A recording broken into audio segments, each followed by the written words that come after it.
The moment that shattered my relationship with my parents happened in front of nearly 200 people. Right in the middle of my wedding ceremony, my father stood up, announced that my mother and he were leaving, and walked out of the room as if the entire day meant nothing to them. The reason? I refused to change my wedding date, so my younger sister wouldn't have to miss her luxury vacation. So how did a simple wedding date turn into a family war that exposed secrets, destroyed reputations, and forced me to finally see my family for who they really were? My name is Melissa Unoa. I'm 31 years old, and I work as a program coordinator at a youth mentorship nonprofit in Austin, Texas. My job revolves around helping teenagers build confidence and direction in their lives. Ironically, for most of my own life, I struggled to build that same confidence when it came to my family. Today, I want to tell you the story of my wedding, the day that was supposed to be one of the happiest moments of my life but ended up revealing truths I had spent years refusing to see. And while the story might sound unbelievable at times, every step of it led to a moment that none of the people in that room will ever forget. But to understand how everything exploded the way it did, we have to start almost 2 years earlier, with a moment that once felt like pure happiness. It was December 17th, 2023 when James proposed to me.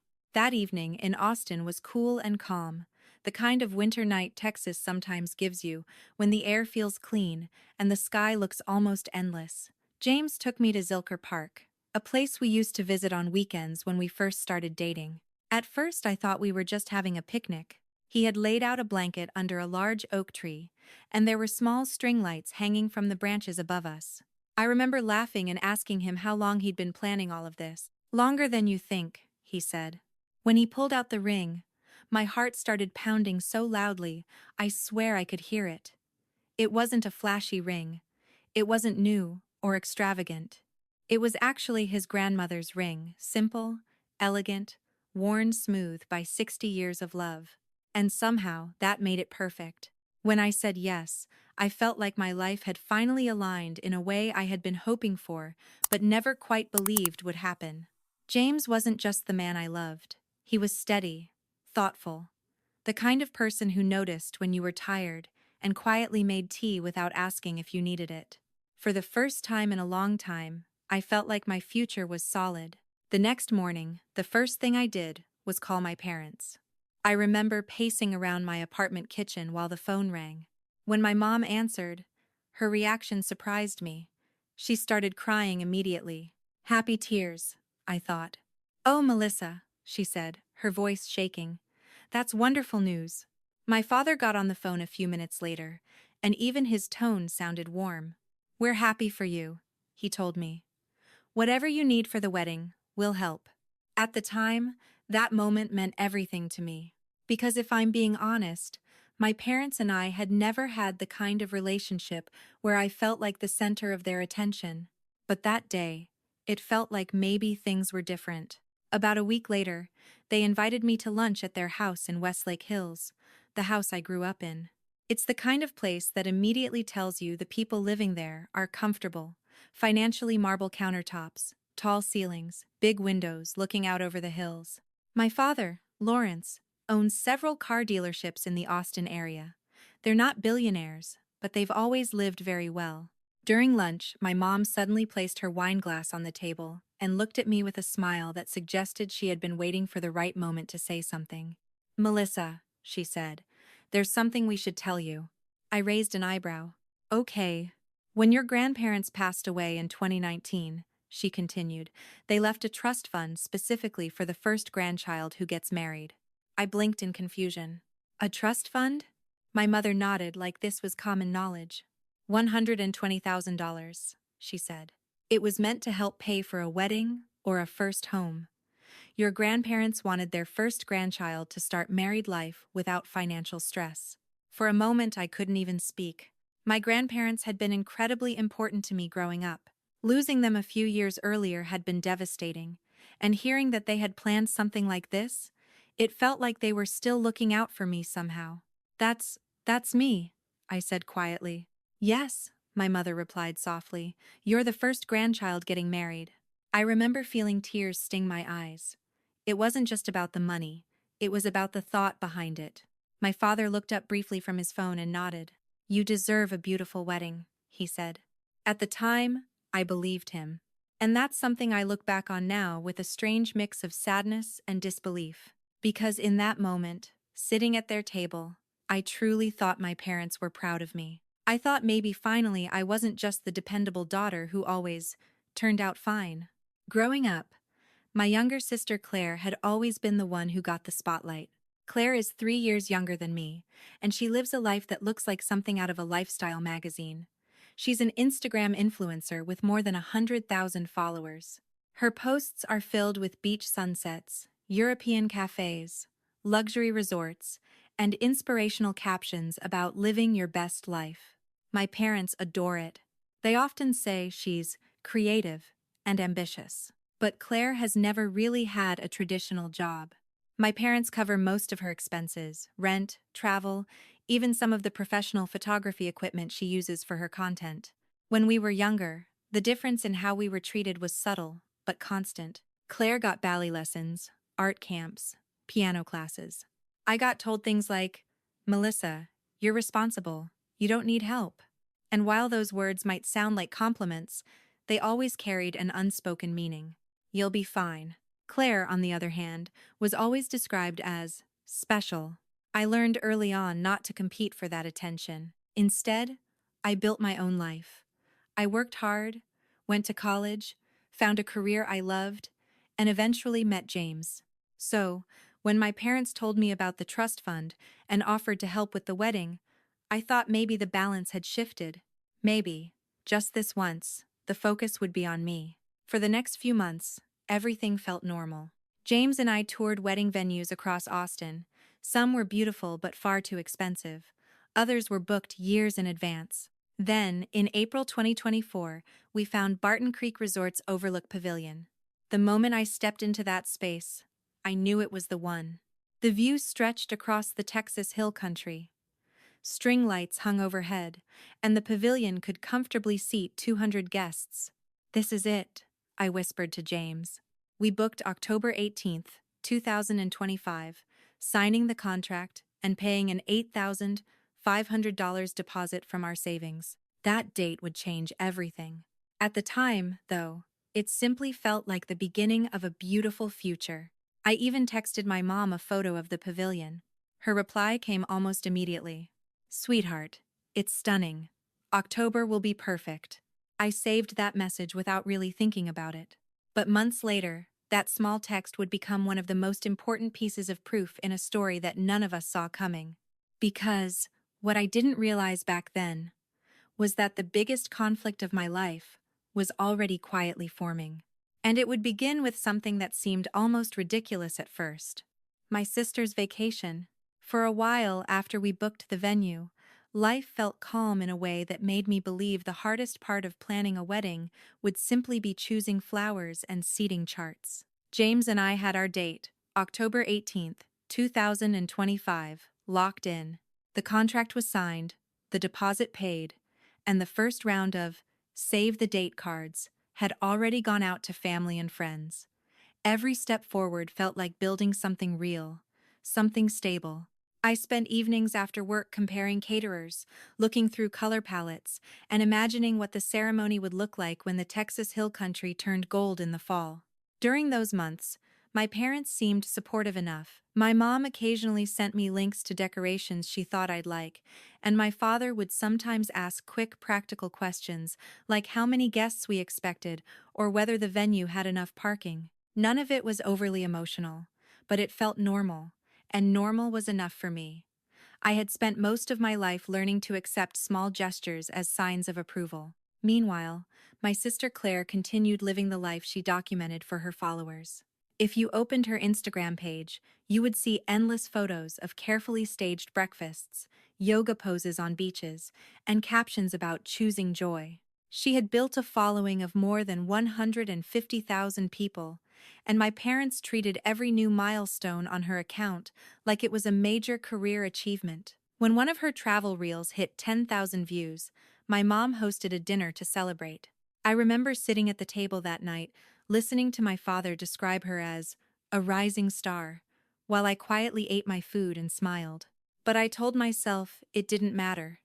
I had my own life now. I had James. I had a career I cared about. And I had a wedding to look forward to. The first hint that something might go wrong arrived in June of 2025. I was scrolling through Instagram during a lunch break when Claire posted a story that caught my attention. The video showed her jumping up and down on a bed in a hotel room somewhere bright and tropical. Across the screen she had written, "Just booked the opportunity of a lifetime. Bali retreat with some incredible brands." I remember smiling faintly and shaking my head. Claire was always traveling somewhere. Bali sounded exactly like the kind of place she would go for content. I didn't think much of it. At the time, it was just another glamorous trip in a long line of glamorous trips. A few weeks later, though, something happened that made my stomach twist. On July 15th, my phone buzzed with a text from my mom. It was short, only 5 words. "Call me about the date." The wording felt strange immediately. Not, "How's planning going?" Not, "I saw Claire's post." Just that one sentence. I stepped outside my office building into the summer heat, dialed her number, and waited while the phone rang. When she answered, her voice sounded tense. "Hi, sweetheart." "Hey, Mom," I said. "What's going on?" There was a brief pause, the kind people take when they're choosing how to say something uncomfortable. "It's about your wedding date," she said. My grip tightened around the phone. "What about it?" "Well, Claire booked a retreat in Bali. It's a big opportunity for her. Apparently, there will be brand managers and influencers from several companies. She says it could lead to sponsorship deals." I leaned against the wall outside my office, not sure where this conversation was going yet. "Okay, when is the retreat?" "October 12th through the 26th. The numbers hit me like cold water. October 18th was my wedding.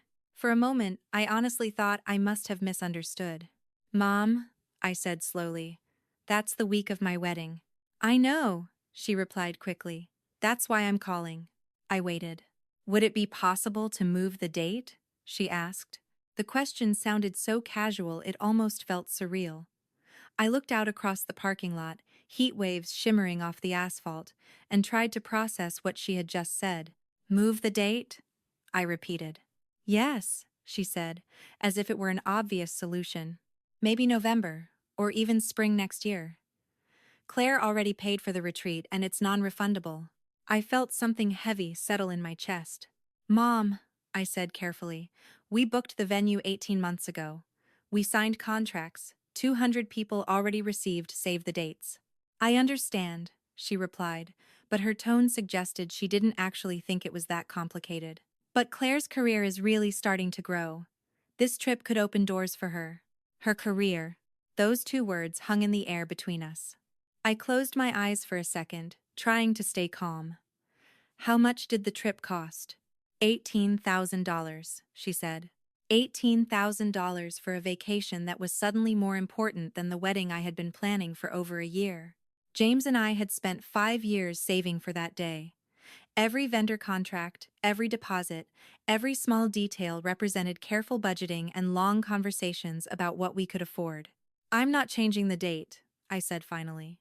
Silence filled the line again. Then my mother spoke, and the softness in her voice had disappeared. "Melissa, this is about family." I felt my jaw tighten. "Claire's future matters," she continued. "Your wedding can happen anytime." My heart pounded harder with every word. "No," I said again. "The date stays." She sighed sharply, the sound of someone who believes they are dealing with a difficult child. "You're being selfish," she said. The word echoed in my ears long after the call ended. 2 days later, my father called. If my mother had sounded disappointed, my father sounded irritated. "Melissa," he began without any small talk. "Your sister's retreat is important. It's a networking opportunity." "We already discussed this," I replied quietly. "You're refusing to move the date?" "Yes." There was a pause on his end. Then his voice turned cold. "Then don't expect us to be there." I felt my stomach drop. "What do you mean?" "If you can't support your sister," he said, "then maybe you need to learn a lesson about priorities." A lesson. Those words stayed with me long after the call ended. That night, I sat on the couch in my apartment, feeling like the ground beneath my life had shifted. James came home from work, took one look at my face, and immediately sat down beside me. "What happened?" he asked gently. I told him everything. He listened without interrupting, his expression growing more serious with every detail. When I finished, he wrapped his arm around my shoulders. "You're not selfish," he said quietly. "You're setting a boundary." But even with his reassurance, doubt crept into my mind later that night. I lay awake staring at the ceiling, replaying my parents' words over and over again. Was I really being unreasonable? Would moving the date actually fix everything? The problem was that the more I thought about it, the clearer something became. If I moved the wedding for Claire now, I would spend the rest of my life moving things for Claire. And deep down, I knew that couldn't continue. A week later, my parents asked James and me to come to their house to discuss a compromise. When we arrived, the atmosphere felt tense immediately. My father stood near the window with his arms crossed, while my mother sat at the table with a tight smile. Claire wasn't even there in person. She was on speakerphone from Los Angeles, where she had apparently been staying with friends. "We've come up with a solution," my mother announced. "What kind of solution?" I asked. "You move the wedding to May next year," she said. "We'll help with some of the change fees." I looked at James, then back at my parents. "Changing the date will cost at least $12,000, I said. "Maybe more," my father shrugged. "We're offering to help," Claire's voice crackled through the speaker. "I mean, I already paid the Bali deposit." Something inside me snapped into place then, like the final piece of a puzzle. "No," I said calmly. "The date stays." The room went quiet. My father turned away from the window and looked directly at me. "Then we have a problem," he said. And in that moment, although I didn't realize it yet, the conflict that would eventually explode on my wedding day had officially begun. The meeting at my parents' house ended far more abruptly than it had begun. No one raised their voices, no one slammed a door, but the tension in the room was thick enough to make every breath feel heavy. My father's final words, "Then we have a problem," hung in the air like a warning that something irreversible had just been set in motion. James and I walked out of that house in silence. The late afternoon sun was starting to dip behind the hills, and the quiet neighborhood looked peaceful in a way that felt almost mocking. As soon as we reached the car, I finally exhaled. "Did that really just happen?" I asked, staring at the steering wheel. James nodded slowly. "Yeah, it did." I leaned my head back against the seat, closing my eyes for a moment. The entire conversation replayed in my mind the way my father had stood by the window, like he was negotiating a business deal, the way my mother had spoken about my wedding date, as if it were just a minor scheduling inconvenience, and the casual way Claire had chimed in from across the country about her deposit in Bali. The thing that hurt the most wasn't even the request itself. It was the certainty in their voices, the quiet assumption that I would eventually give in. But I hadn't. And for the first time in my life, I had chosen not to. The next morning, I woke up to a text message from my father that had been sent early, just before 7 o'clock. "Since you've chosen this path, don't expect our financial support. You're on your own. The trust fund from your grandparents was meant for a wedding that honored family. This doesn't qualify." I read the message 3 times before the words fully sank in. Then I showed it to James.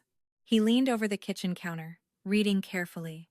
His jaw tightened as he reached the last line. "Can they actually do that?"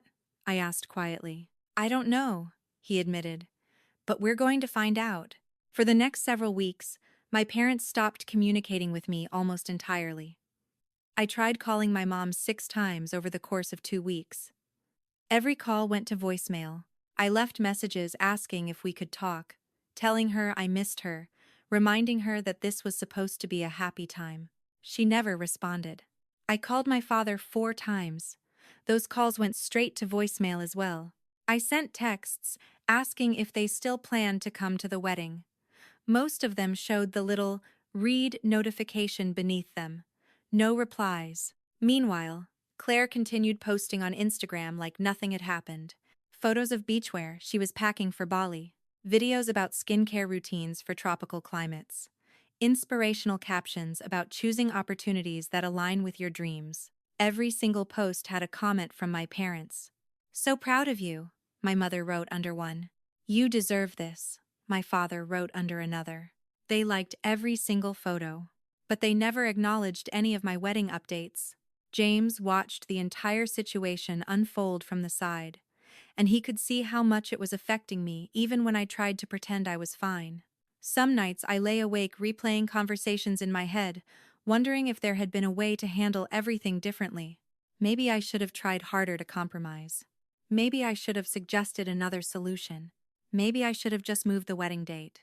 But every time those thoughts crept in, another voice inside me pushed back. Why should your entire life rearrange itself around someone else's vacation? James would bring me tea when he found me staring blankly at my phone late at night. Sometimes he didn't say anything at all. He would just sit beside me on the couch and hold my hand until the tension in my shoulders finally eased. And during those weeks, although I didn't realize it at the time, James had quietly started doing something else. He began digging. At first, I thought he was just researching trust laws to answer the question we had asked that morning in the kitchen, whether my parents could legally withhold the money my grandparents had left for my wedding. But it turned out he was going much deeper than that. James works as a financial analyst, and his job involves examining complex financial records every day. He has access to research tools and databases that most people never see. And once he started looking into my family's finances, he noticed something that didn't sit right with him. But he didn't tell me yet. Instead, he kept collecting information quietly while I tried to hold myself together through the final weeks of wedding planning. Then, on September 8th, just over a month before the wedding, my phone rang unexpectedly.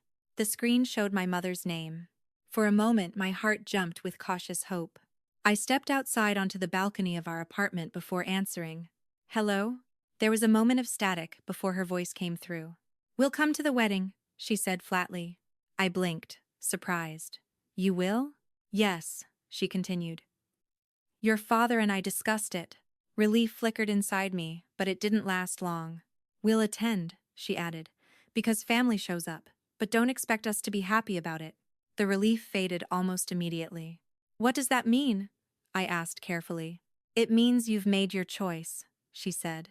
You chose your wedding date over your sister's future. My stomach tightened. Mom, you should apologize to Claire, she interrupted. And we won't be participating in photographs unless you do. I stood there silently while the weight of her words settled over me. We're also not contributing financially, she continued. This experience should teach you humility. Humility. It was the same word my father had used weeks earlier. The idea that standing up for myself somehow made me arrogant. I wanted to argue. I wanted to tell her how unfair everything felt. But instead, I simply said the only thing I had the energy to say. Okay. She hung up shortly afterward. When I walked back inside, James looked up from the couch immediately. What happened? He asked. They're coming, I said. That's good, right? I sat down slowly beside him. They said they'll be there, I replied. But they want me to apologize to Claire first. James frowned. And if you don't? They won't take photos with me? He shook his head slowly. That's not how supportive parents act.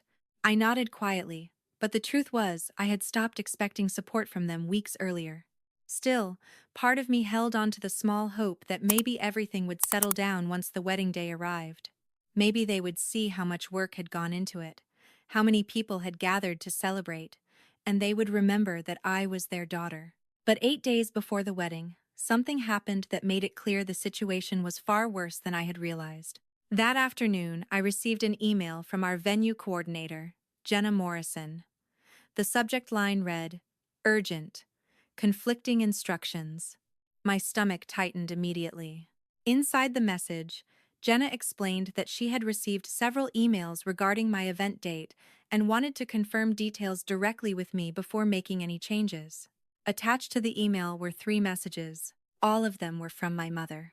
The first had been sent weeks earlier, asking about options to move the October wedding to the following year. The second email mentioned that the bride, meaning me, was making a mistake, and that the family was trying to protect her. The third message stopped my heart completely.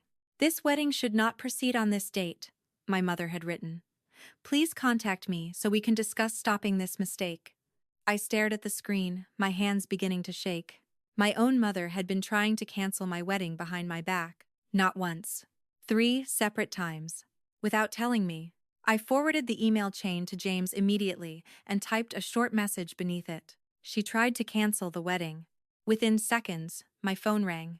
"Melissa," James said when I answered, his voice calm but tight. "We need to talk tonight." "What do you mean?" There was a pause on the line. "I've been working on something," he said quietly. "And I think you need to see it." I felt a strange chill run through me. "What is it?" "It's about your parents," he replied. "And the trust fund." He took a slow breath before adding one more sentence.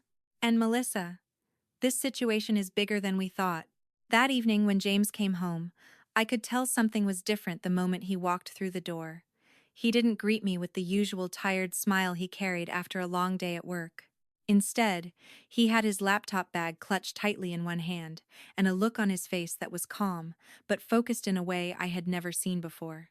"Melissa," he said quietly, setting the bag on the kitchen table. "Can you sit down for a minute?" My stomach twisted.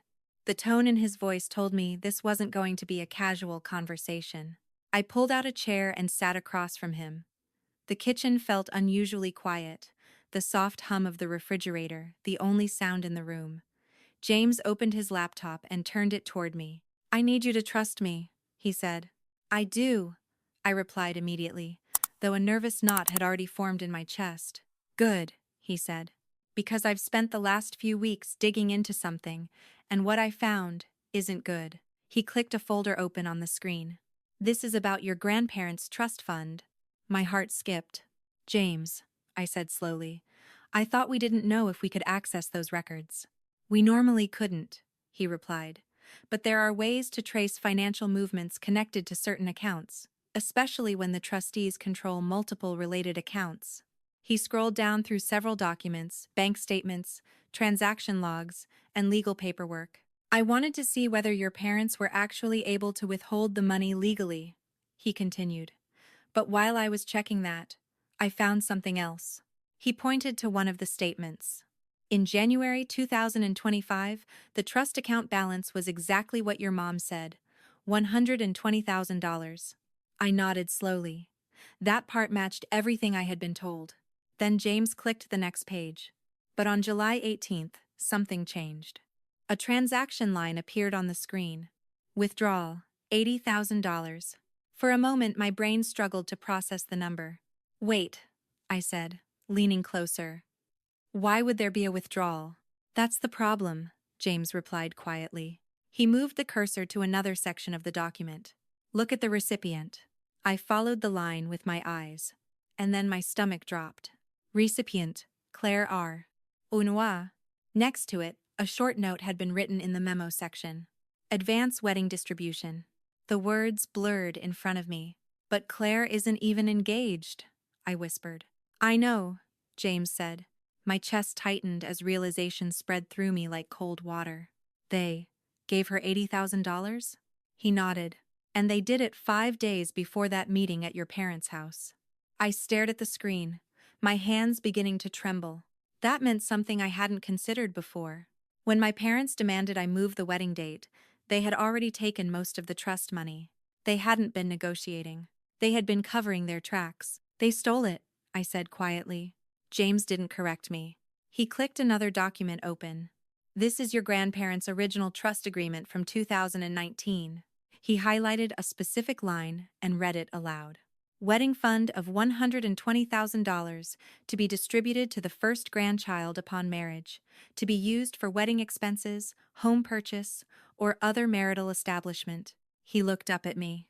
"That beneficiary is you, Melissa." I felt something inside me shift. Not just anger, something colder. "They're the trustees," I said slowly. "Doesn't that mean they control the money?" "They control it," James replied, "but they're legally required to act in your best interest." He tapped the screen again.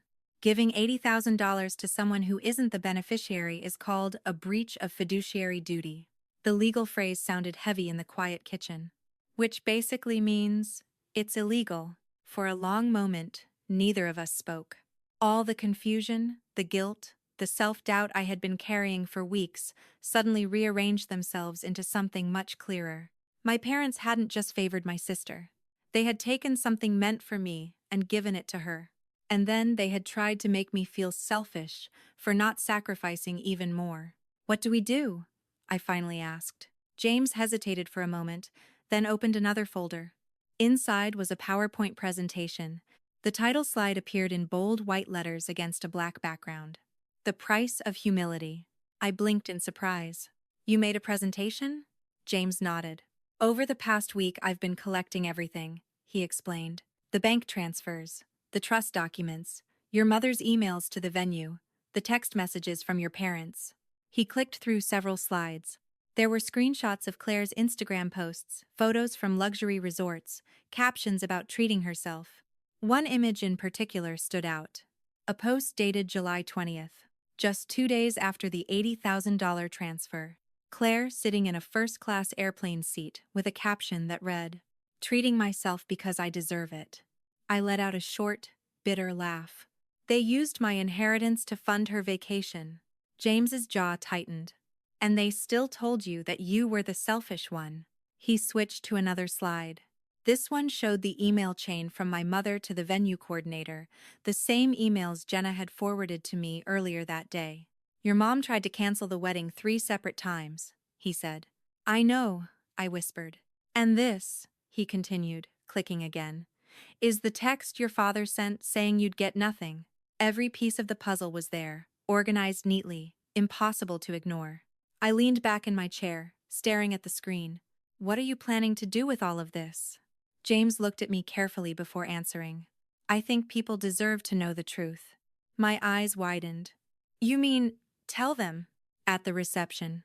The words landed heavily between us. "You want to expose them at our wedding?" James didn't raise his voice, but the intensity in his expression said everything. "They walked out on you emotionally for months," he said. "They tried to cancel your wedding. They stole your inheritance. And now they plan to show up just to shame you." I didn't argue, because deep down I knew he wasn't wrong. But the idea of revealing everything in front of our entire family still made my heart race. "This could destroy their reputation," I said quietly. "They made their choices," James replied. "We're just showing the evidence."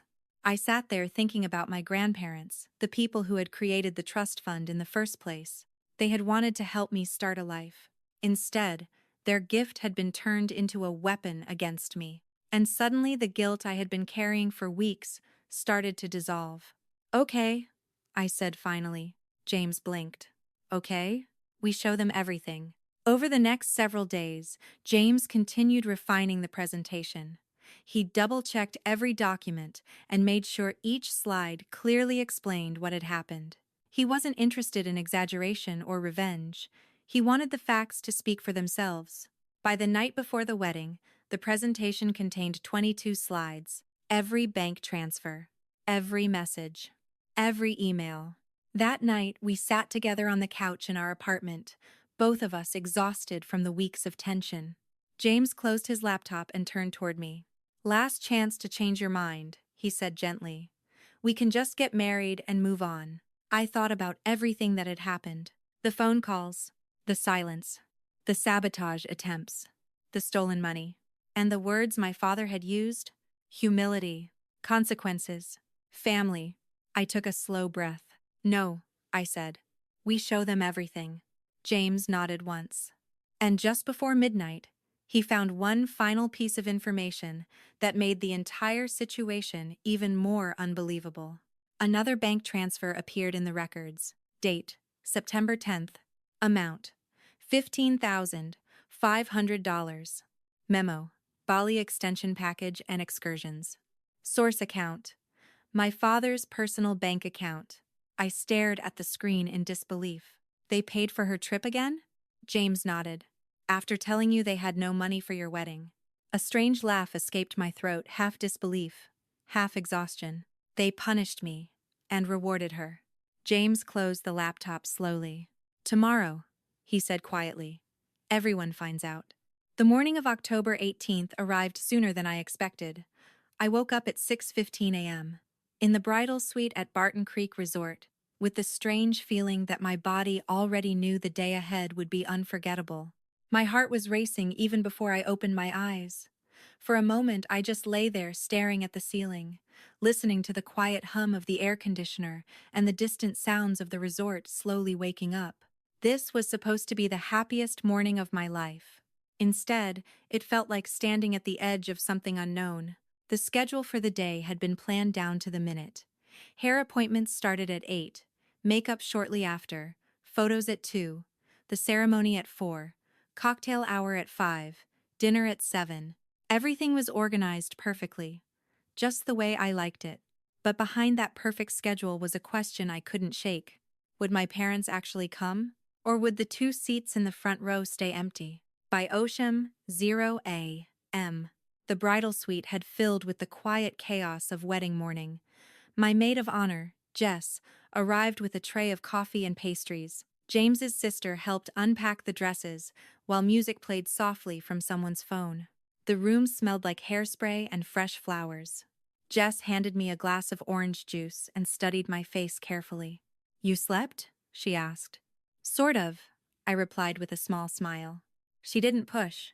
Jess had known me long enough to understand when I needed silence more than reassurance. While the hairstylist worked on my hair, my phone buzzed several times on the vanity. I ignored it at first, but eventually curiosity got the better of me. I picked it up and opened Instagram. Claire had posted another story. This time, she was standing on a beach somewhere bright and impossibly blue. A location tag appeared at the bottom of the screen. Positano, Italy. Apparently her Bali trip had turned into a full European vacation. The caption read, "Sometimes you have to choose yourself." Number, living my truth. I stared at the screen for a few seconds before locking the phone again. Jess noticed immediately. "Don't look at her page today," she said gently. "I already did," I admitted. But strangely, the post didn't hurt the way I thought it would. If anything, it made the decision James and I had made feel even more justified. By Dwa, 0 p.m. I was back in the bridal suite, standing in front of a full-length mirror. My dress hung from the closet door, an ivory A-line gown, with delicate lace sleeves that had taken months of fittings to perfect. It cost $3,200, every dollar paid from my own savings. My mother had originally promised she would help me get dressed that day. Instead, Jess stepped behind me and carefully zipped the gown closed. "You look incredible," she whispered. I nodded, but my attention drifted to the pearl necklace resting in a small velvet box on the table. It had belonged to my grandmother. I fastened it around my neck and looked at my reflection again. "Grandma would be proud," I murmured quietly. Jess squeezed my shoulder. "She absolutely would." At 2:33 p.m., my phone buzzed again. A text from my mother. "We'll be there, but don't expect smiles." I stared at the message for a moment, before turning the phone completely off and placing it back on the table. If they came, they came. If they didn't, the day would continue anyway. By 3:45 p.m., there was a knock on the door. When I opened it, my Uncle Tom stood in the hallway wearing a dark suit and a warm but slightly nervous smile. He was my father's younger brother, the kind of man who worked with his hands and showed up whenever someone needed help. 2 days earlier, after realizing my father had no intention of walking me down the aisle, I had called him. I'll never forget his response. "Your father is making a mistake," he had said. "I'd be honored to do it." Now he offered his arm. "Ready, kiddo?" he asked softly. I nodded. Through the window behind him, I could see guests gathering near the pavilion. White chairs lined the aisle, and the hill country stretched out behind them under the late afternoon sky. As we walked outside, I noticed something immediately. My parents were there. But they weren't in the front row where their seats had been reserved. Instead, they sat in the back corner, far away from the ceremony space. 2 empty chairs remained at the front. The message was obvious. The ceremony began exactly at 4 p.m. Soft music filled the air as the bridesmaids walked down the aisle one by one. The flower girl scattered petals across the stone walkway, her tiny hands tossing them with serious concentration. Then, it was my turn. Uncle Tom squeezed my arm gently before we started walking. I kept my eyes focused on James standing at the altar. The moment our eyes met, he mouthed two simple words. "You've got this." The ceremony moved forward beautifully. The officiant spoke about love and partnership, about choosing each other every day, even when life becomes complicated. I was just beginning to relax when he reached the traditional line. "If anyone has any objections." Before he could finish, movement caught my eye. My father stood up. A ripple of confusion moved through the crowd. My mother rose beside him, already dabbing at her eyes with a tissue. The officiant paused awkwardly. "Sir, this moment is symbolic." My father cut him off. His voice carried clearly across the pavilion. "Melissa," he said sharply, "your mother and I are leaving." The words struck like a sudden crack of thunder. "You've chosen this mistake over your family," he continued. "We won't be part of it." Gasps spread through the audience. My mother sobbed loudly, clinging to his arm as if she were the victim in the situation. Then they turned and began walking down the aisle. Not quietly, not discreetly. Right through the center, past all 200 guests. The sound of my mother's heels echoed against the stone floor. Every head turned to watch them leave. For a moment, the entire pavilion fell completely silent. It felt like time had frozen. I could see people whispering to each other, hands covering mouths in shock. 45 seconds passed. It felt like 45 years. Then Uncle Tom leaned close to me and whispered gently, "Keep going, honey." I swallowed the lump in my throat and looked back at the officiant. "Please continue," I said. The ceremony resumed. We finished our vows. When James spoke his promise to always stand beside me, no matter what happened, I felt tears gather in my eyes. Not from sadness. From certainty. When the officiant finally pronounced us husband and wife, the applause that followed was louder than I expected. Some guests were smiling. Others were wiping away tears. And as James and I walked back down the aisle together, I noticed something else. People weren't looking at us with pity. They were looking at us with respect. Boycotted. 30 p.m. Cocktail hour had begun on the terrace overlooking the hills. The sunset painted the sky in warm shades of gold and orange, while guests gathered around small tables with glasses of wine. Conversations buzzed quietly everywhere. Did that really just happen? I can't believe her parents walked out. Is everything okay? Every time someone asked, I gave the same calm answer. They made their choice. Inside, though, I could feel the tension building toward what was coming next. James moved through the crowd, greeting guests and thanking them for coming. But every few minutes, I saw him glance at his watch. We both knew what time it was approaching. Dinner began at 7 p.m. Toasts would start at 8:15 p.m. And at exactly 8:23 p.m., the truth my parents had tried so hard to hide would finally be revealed. None of the guests knew it yet. But the real moment of the night, the one that would change everything, hadn't even happened. By the time dinner ended that evening, the atmosphere in the ballroom had settled into a strange mix of celebration and quiet tension. The room itself looked beautiful, far more beautiful than I had even imagined during the months of planning. Warm string lights crisscrossed the ceiling, soft eucalyptus garlands draped across the tables, and candles flickered gently beside each place setting. 20 round tables filled the room, each surrounded by friends, co-workers, relatives, and neighbors who had come to celebrate our wedding. But even with the music playing softly in the background and the waitstaff moving between tables clearing plates, everyone could feel the absence in the room. The parents' table at the front remained half empty. 2 chairs sat there untouched. Name cards still placed neatly in front of them. Lawrence Unoa and Diane Unoa. People tried not to stare at them, but every once in a while I caught someone glancing in that direction before quickly looking away. The events from the ceremony had clearly left everyone shaken. No one expected parents to walk out on their daughter's wedding, especially not in front of nearly 200 guests. Still, the evening continued. The DJ kept the mood light, and the staff began serving dessert. Plates of tiramisu and chocolate cake appeared on tables, though I barely touched mine. James and I exchanged a look across the table that only the two of us understood. The clock above the bar read 8:10 p.m. The toasts were about to begin. James leaned slightly toward me. "You okay?" he asked quietly. I nodded. "Ready." He squeezed my hand gently and stood.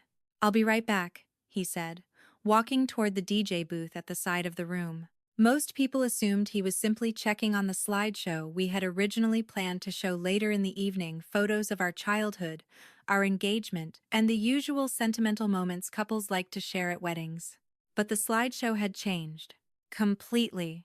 James plugged his laptop into the projector and adjusted a few settings while the DJ announced the first toast of the night. A few seconds later, he returned to the table, calm and composed as if nothing unusual was about to happen. The best man, Cole, went first.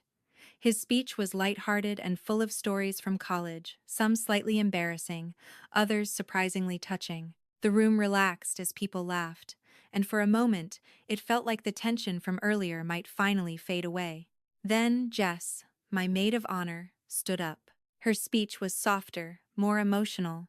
She talked about the first day we met in college and how she knew immediately that James was the kind of person who would stand by me through anything. When she finished, people wiped away tears and raised their glasses. Then the DJ stepped forward again. "And now," he said, "the groom would like to share a few words." The room quieted instantly. James stood up slowly and walked toward the microphone placed near the center of the room. His expression was calm, but I knew him well enough to recognize the determination behind it. He glanced at me briefly. I gave him a small nod. Then he turned to face the room. "First," he began, his voice steady through the speakers, "I want to thank everyone for being here tonight. It means a lot to Melissa and me that you chose to celebrate this day with us." People smiled politely, expecting the usual heartfelt speech from a groom. But then James continued, "Especially those of you who stayed after what happened earlier." A few nervous laughs rippled through the crowd. He paused, letting the moment settle. "I'm not usually someone who enjoys speaking in front of a room full of people," he said. "But tonight, there's something I can't ignore." He walked over to the laptop and clicked the remote in his hand. The large projection screen behind him lit up. The first slide appeared. White text on a black background. "The price of humility." A murmur spread across the room as people leaned forward in their seats. James continued calmly. "Earlier today, Melissa's parents told her she needed to learn humility. They said her decision not to move this wedding date showed a lack of respect for family." He paused again. "Well, I thought it might be helpful for everyone here to understand what that lesson actually cost." He clicked the remote again. The next slide appeared. A black and white photograph of my grandparents on their wedding day in 1956. James smiled gently at the image. "This is where the story begins," he said. The following slides showed the legal documents from the trust fund my grandparents had created in 2019. Important sections were highlighted so everyone could read them clearly. James read one line aloud. $120,000 designated for the first grandchild to marry. He looked up. "That grandchild is Melissa." People in the audience nodded quietly. Then James clicked the next slide. A bank statement filled the screen. One line was highlighted in bright yellow. "July 18th. Transfer, $80,000. Recipient, Claire R. Unoa." The room went silent. I could actually hear someone whisper, "Oh my God." James let the moment sit for several seconds before speaking again. 2 months before this wedding," he explained, $80,000 from that trust fund was transferred to Melissa's sister. Another slide appeared, showing screenshots from Claire's Instagram posts. Luxury flights, beach resorts, expensive restaurants. The captions were visible on the screen. "Treating myself because I deserve it. Living my dream. Opportunity of a lifetime." James's voice remained calm. "Claire is not engaged," he said. "This money was not used for a wedding." A ripple of disbelief moved through the audience. Then another slide appeared. A second bank transfer. September 10th, $15,500, Bali extension package. After telling Melissa they couldn't support her wedding, James continued, her parents spent an additional $15,000 extending Claire's vacation. A woman at one of the tables covered her mouth in shock. Someone else muttered something under their breath. James clicked again. Now, the screen displayed the emails my mother had sent to the venue coordinator. He read one line aloud. "This wedding should not proceed on this date." The room erupted in whispers. And then came the final slide. A short video clip played. It showed the moment from the ceremony earlier that afternoon, my father standing up and announcing that he and my mother were leaving. The audio echoed through the ballroom. Melissa, think about what you've done to this family. The clip froze on my parents' faces as they turned to walk away. James looked around the room. For months, he said quietly, Melissa was told she needed to learn humility. He gestured toward the empty chairs at the parents' table. But humility doesn't mean letting people steal from you. The silence in the room felt almost electric. Then, slowly, someone began clapping. At first, it was just one person. Then another. Then several more. Within seconds, nearly everyone in the room had stood up. The applause grew louder and louder until the entire ballroom was filled with it. Not polite applause. Not the kind you give after a wedding speech. This was something else. It was the sound of people recognizing the truth. James walked back toward our table and took my hand. Neither of us said anything. We didn't need to, because in that moment, the power my parents had tried to hold over my life for so many years finally disappeared. Not with anger, not with revenge, but with the simple act of telling the truth. Sometimes, the most painful moments in life reveal the clearest truths. What happened at my wedding wasn't just about a date, a vacation, or even the money that was taken from the trust my grandparents left behind. It was about something deeper: control, favoritism, and the quiet pressure many people feel inside their own families. For years, I believed that keeping the peace meant sacrificing my own boundaries, but that day taught me something important. Love should never require you to disappear, shrink yourself, or apologize for protecting your own life. In the end, the wedding that was supposed to break me actually set me free. It showed me who truly stood beside me, and it reminded me that sometimes the strongest families are the ones we build ourselves with honesty, respect, and courage.